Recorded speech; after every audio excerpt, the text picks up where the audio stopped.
Chapter 7. The Teaching of the Ancestors.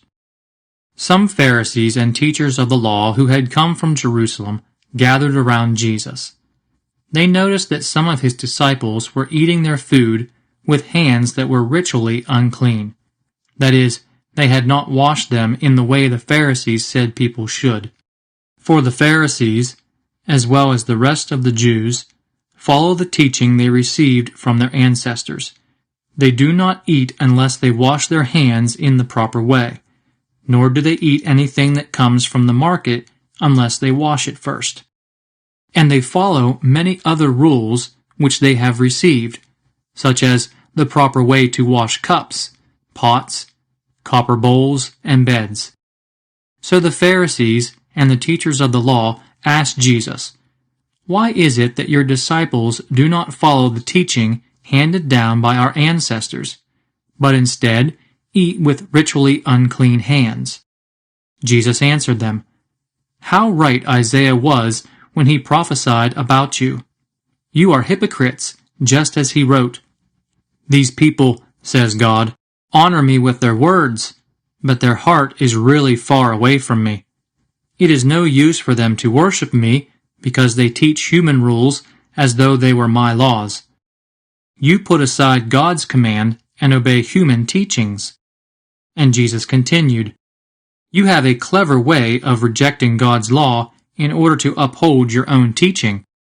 For Moses commanded, 'Respect your father and your mother, and if you curse your father or your mother, you are to be put to death.' But you teach that if people have something they could use to help their father or mother, but say, 'This is korban,' which means it belongs to God, they are excused from helping their father or mother. In this way, the teaching you pass on to others cancels out the Word of God. And there are many other things like this that you do. The things that make a person unclean." Then Jesus called the crowd to him once more and said to them, "Listen to me, all of you, and understand. There is nothing that goes into you from the outside which can make you ritually unclean. Rather, it is what comes out of you that makes you unclean." When he left the crowd and went into the house, his disciples asked him to explain this, saying, "You are no more intelligent than the others," Jesus said to them. "Don't you understand? Nothing that goes into you from the outside can really make you unclean, because it does not go into your heart, but into your stomach, and then goes on out of the body." In saying this, Jesus declared that all foods are fit to be eaten. And he went on to say, "It is what comes out of you that makes you unclean.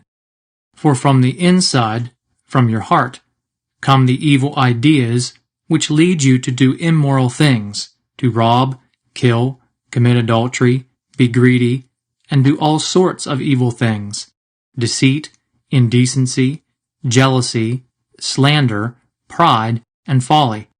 All these evil things come from inside you and make you unclean." A woman's faith.